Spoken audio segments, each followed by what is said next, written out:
a hablar de banca ética y del concepto de banca ética, de la filosofía de este fenómeno, de cómo ha surgido, por qué ha surgido y algunos casos, algunos ejemplos, son pocos entre los muchos que podría haber puesto, pues para ilustrar un poco este fenómeno, ¿no? Que puede ser una de las, o pensamos que es una de las alternativas de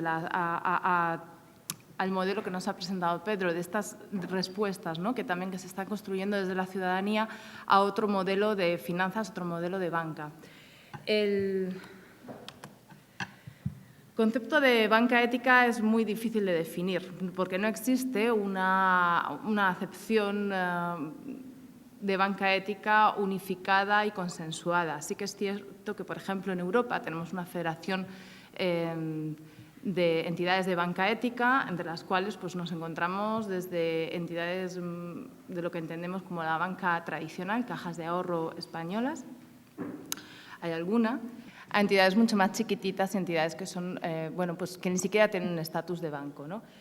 Lo que sí que comparte la banca ética, el movimiento de banca ética, es que al fin y al cabo son entidades que se han dado cuenta de ese poder transformador. Como decía Pedro, la banca es un sector que, aparte de tener unos servicios que ofrecer, unos productos, etcétera, que tienen que hacer bien, que tienen que pues, satisfacer unas necesidades de la población, aparte tiene un poder político muy importante, es un poder de ordenación de lo que es la economía de una sociedad, porque la banca decide a qué tipo de economía, de empresas, se prestan esos recursos financieros que son necesarios. Entonces, aparte de ser un intermediador, también es un órgano decisor. Y lo que se ve es que, bueno, toda la banca es consciente de este poder de decisión. Lo que pasa que unos bancos pues, lo aplican para fomentar una economía capitalista, una economía competitiva, y otros bancos, que es la banca ética, lo que se han dado cuenta es que tienen ese poder de transformación, de canalizar esos recursos a una economía pues, que tiene entre sus intereses el cuidado de las personas, el cuidado del medio ambiente y unos proyectos que probablemente, por razones no ya de rentabilidad ni de estructura financiera, no salen o no son financiados por la banca convencional en muchos casos. También se afrontan cuestiones como la exclusión financiera y como la democratización de los servicios financieros, ¿no? Al final, el instrumento es visto como un instrumento de solidaridad entre una economía, entre las diversas patas de una economía o de un sistema económico alternativo, diferente del que es internacionalmente asumido. Entre los valores, pues evidentemente está la ética, no solamente en su intermediación financiera, en su labor de intermediación financiera, sino en todos los aspectos del trabajo de un banco ético. También en el ratio salarial que se paga entre el salario más alto y el salario más bajo, en el tipo de huella ambiental que se produce cuando se tienen que tomar decisiones de viajes o de construcción de edificios o de utilización de los recursos. La transparencia es un valor fundamental. La banca convencional, lo que llamamos como banca convencional, tiene esa gran capacidad de ser opaca. Opaca no solamente en las transacciones o en las operaciones que se realizan en paraísos fiscales, sino opaca en sí en sus propias cuentas. Como comentaba Pedro, se les ofrece la posibilidad de poner en los balances algunas cosas sí, otras cosas no. Y muchas cosas son ocultas. Las contabilidades, bueno, ya visteis el caso de Bankia, que se presentan muchas veces no son correctas. Y bueno, en este caso fue algo que saltó, pero no son los únicos casos. La solidaridad y la participación. La participación también es un elemento fundamental de la banca ética. Para la banca convencional, el cliente es un cliente. Los ciudadanos son clientes, son vistos como tal. Para la banca ética, los ciudadanos son parte del sistema financiero. Son parte y, además, decisiva y decisoria.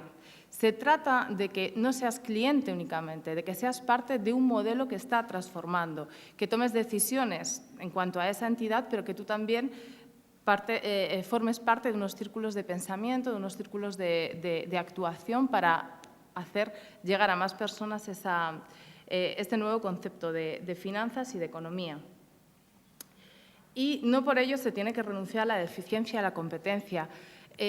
Son cuestiones necesarias también, porque estamos hablando de bancos, estamos hablando de entidades que en muchos casos tienen una ficha bancaria por el órgano regulador, que están supervisados y que tienen que hablar de eficiencia. Además, tienen que demostrar que es un modelo sostenible y que es un modelo que funciona, que no…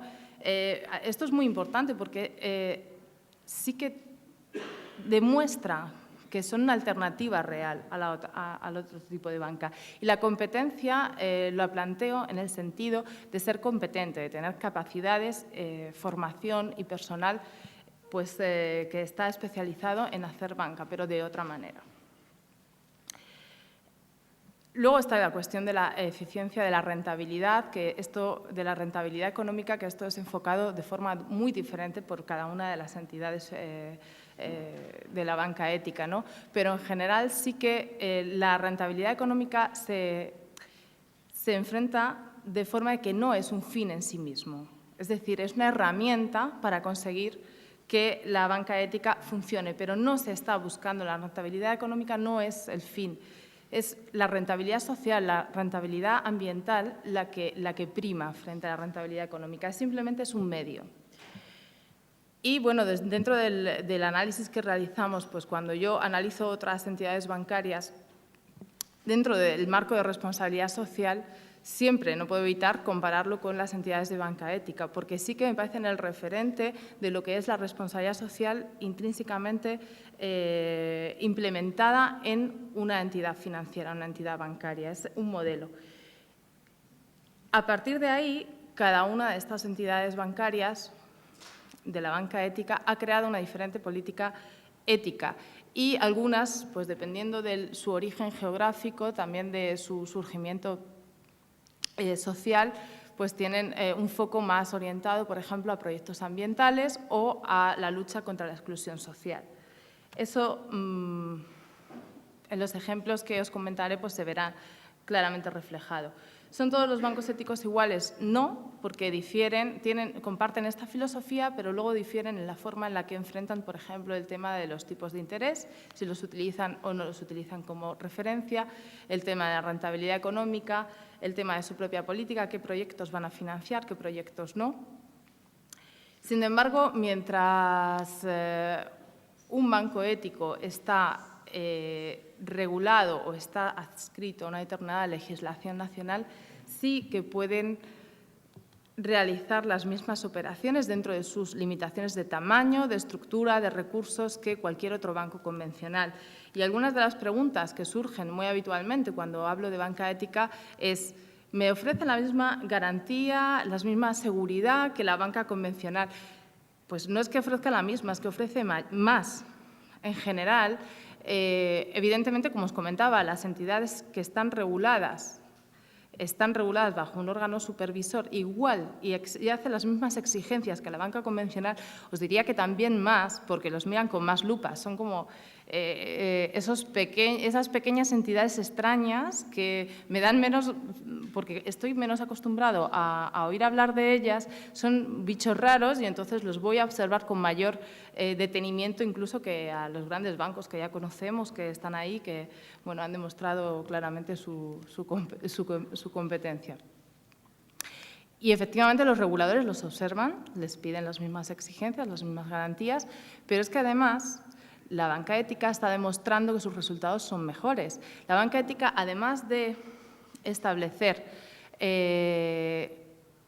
unas garantías económicas, financieras a los proyectos que financia, también pide unas garantías sociales, pide que cumplan con unos requisitos, que se amolden a un tipo de economía transformadora que se está promoviendo.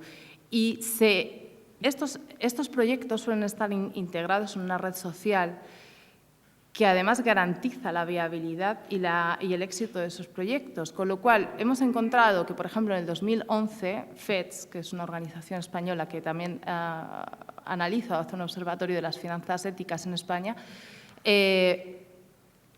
encontró que la banca ética tenía un 2% de morosidad frente al 7,6% de la media de la banca convencional en este país. Estos han sido resultados que, bueno, tomes el año que tomes, sí que es cierto que la morosidad ha aumentado en los últimos años por el tema de la crisis, pero muchísimo menos que la banca convencional, y siempre se mantienen esos ratios, con lo cual a resultas vemos que de forma empírica están dando mayores garantías en cuanto a los ratios económicos y financieros que normalmente manejamos. Y en cuanto a si la banca ética es excluyente de la banca convencional, pues la respuesta que hay que decir es no, no es excluyente por dos cuestiones. Primero, la banca ética surge desde con unos objetivos muy concretos, que es transformar la economía y moverse de una forma moverse desde dentro, o sea, no pretende ganar cuota de mercado, intentar vender, digamos, sus criterios éticos por ganar cuota de mercado, con lo cual su capacidad de movimiento es ciertamente lenta. Y, desde luego, hasta el momento, sus cuotas de mercado no van a buscar, no están buscando hacer sombra. Tiene que ser la ciudadanía la que poco a poco vaya exigiendo que la banca ética pues dé más servicio, pero no es como en el caso de otros bancos un objetivo de la propia banca ética. Y por otro lado, bueno, la banca tradicional no ha sabido entender esto. En algunas ocasiones han visto como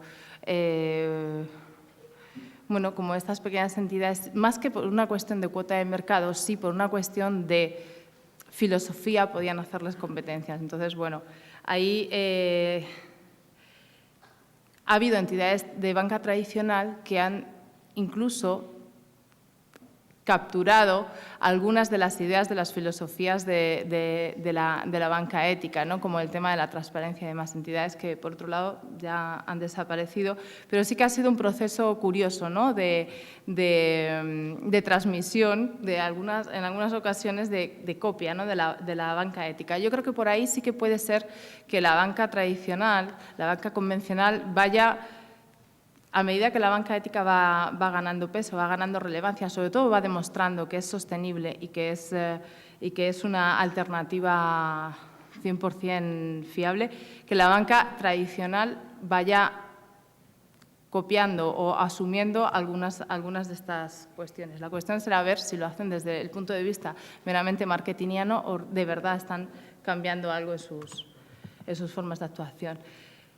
¿Cómo surge la banca ética y por qué hay diferentes tipos de entidades? Pues desde las realidades culturales del norte de Europa, de los valores medioambientales, una concepción más global y de poner a la persona en el centro de la economía. Del norte de Europa, en los países anglosajones ha tenido una vinculación muy importante con el desarrollo comunitario y el apoyo a las organizaciones sociales. En el sur de Europa, el desarrollo social también, la exclusión social y la lucha contra esta exclusión social también han movilizado que sectores muy variados, desde la Iglesia de base hasta los movimientos más de izquierda, se hayan puesto de acuerdo para organizar entidades de banca ética. Son diferentes motivaciones por las que surge la banca ética. Las realidades sociales también han influido ya fuera de lo que es Europa en países con un alto porcentaje de población excluida del sistema bancario convencional, pues para crear estas entidades. Ahí, por ejemplo, me estoy refiriendo más por ejemplo, Asia, Latinoamérica, donde se han creado bancos fundamentados en las microfinanzas que también se podrían considerar dentro de este modelo de banca ética.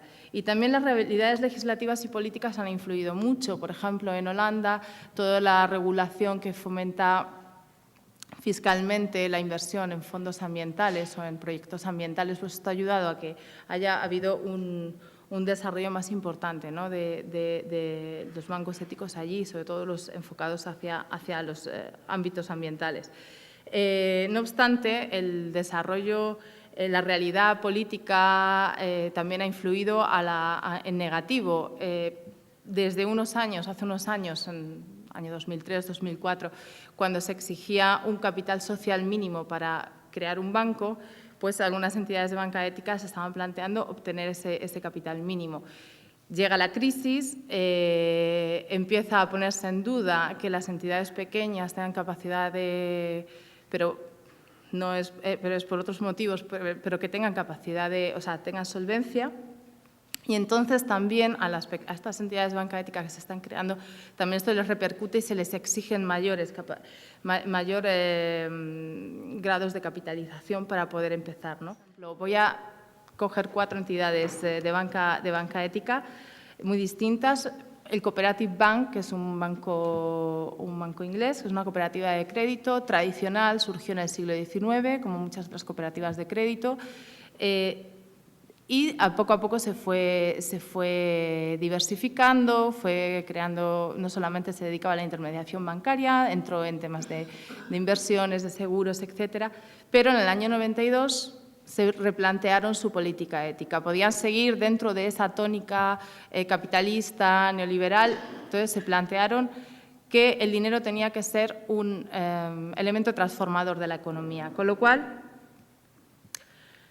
aunque tú entras en su web y ves, no hablan de banca ética, ellos ves una entidad financiera como cualquier otra, en la que hablan de hipotecas, en la que hablan de cualquier tipo de productos.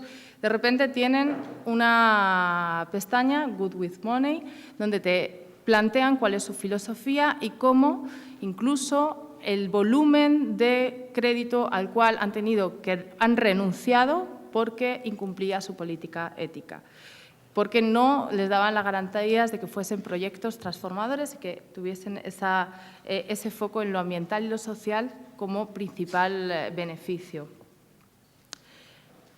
Luego, aparte de eso, es una entidad completamente que no hace, digamos, no se posiciona como banca ética, pero sí que… Otro ejemplo que sí que probablemente muchos conozcáis, que es Triodos Bank, que es una entidad holandesa, pero que tiene ramificaciones en varios países europeos, entre ellos España. Bueno, Triodos sí que se plantea desde el principio decir somos un referente en banca ética, sus ahorros pueden cambiar el mundo, sí que te explica cómo tu dinero puede cambiar el mundo, cómo puede tener esa capacidad transformadora. Es una relación más de yo te cuento y tú luego decides. Te cuento también la cuestión de la transparencia, dónde invertimos tu dinero, cuáles son todos los proyectos, ¿no? No es la única entidad de banca que lo hace, pero sí que ellos te lo presentan. Y este es otro modelo. Ellos trabajan bajo la fórmula de sociedad anónima, es una fórmula, tienen sus limitaciones para ser accionista, etcétera, para que no haya una posible compra de otras entidades financieras de la entidad, por eso hay unas limitaciones, un 10% del capital, etcétera. Pero bueno, es una forma de banca ética. Luego tenemos, por ejemplo, Banca Popolare, otra cooperativa de crédito italiana, otro ámbito geográfico diferente. Ellos surgen por motivaciones muy diferentes. Ellos surgen más en los 90, no tienen esa trayectoria de siglo y medio como Cooperative Bank, pero sí que surgen de los movimientos sociales, de la necesidad de cubrir un hueco en Italia, de crear unas finanzas. Entonces, ¿qué hace banca ética? Ellos se plantean, ¿en qué estamos trabajando? Tú entras, pues…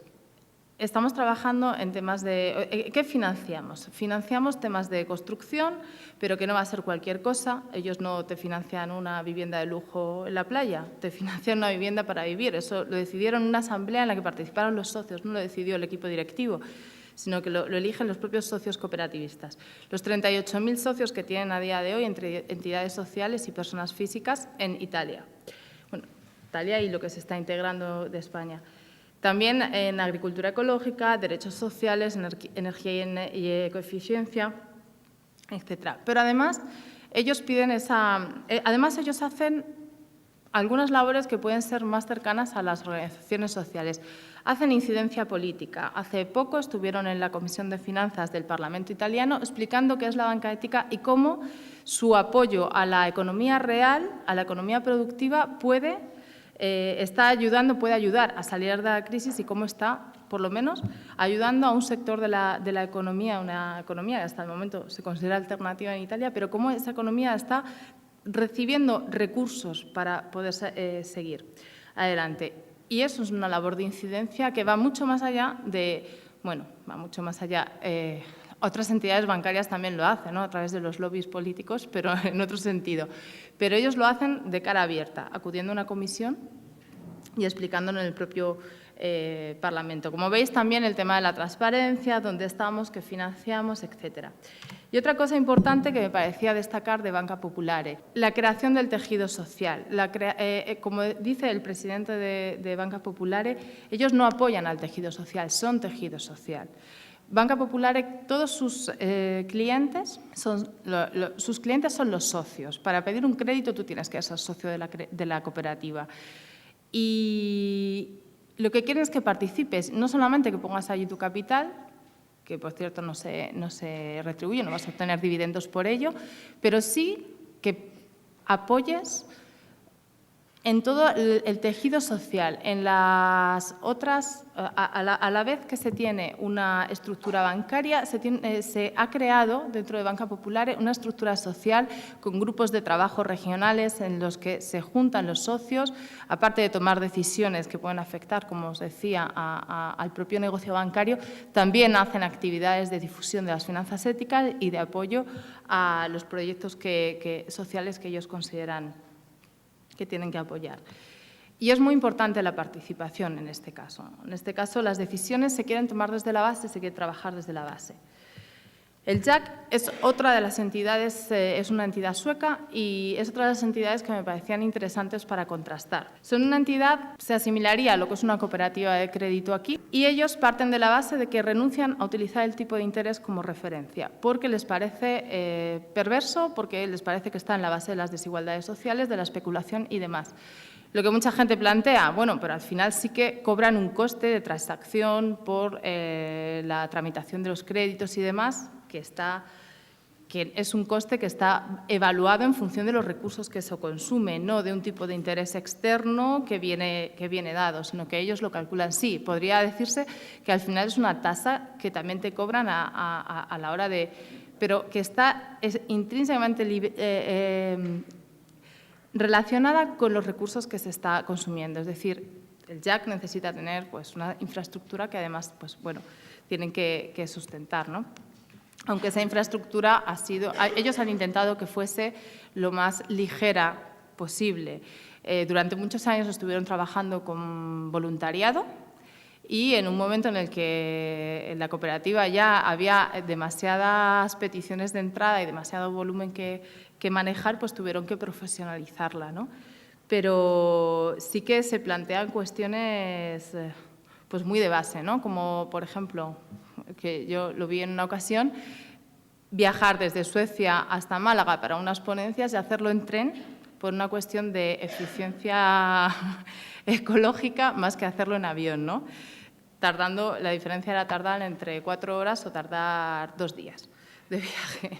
Pero hasta esos extremos llegan en su planteamiento de lo que tiene que ser la banca. Y bueno, el proyecto FIARE, que también muchos de vosotros lo conocéis, pero también es un caso pues, peculiar, ¿no? de creación de una banca ética desde el tejido social y desde el movimiento social en España.